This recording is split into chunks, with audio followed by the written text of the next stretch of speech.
In this tutorial, I'm going to show you how to find all of the Pro elements here in Canva.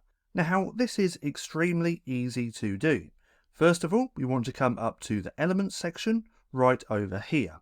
Once we click on here, we can then use the search bar to find the graphics that we want to use. For this example, let's put in cute cats. Now let's click enter and let's go on to the graphics, because all right here we're going to have the free and we're going to have the pro all of together. Now if you want to filter this down and just find all of the pro elements, then you can simply come up to the top to the search bar and click on here. Now from here we have a few different options which we could filter this down.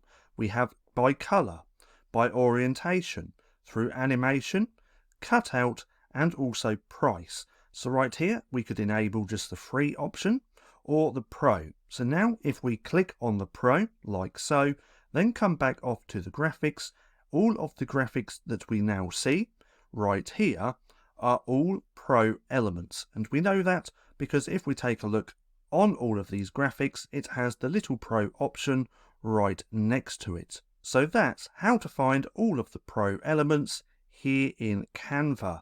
Now for more bite-sized Canva tutorials, click right here and watch this playlist.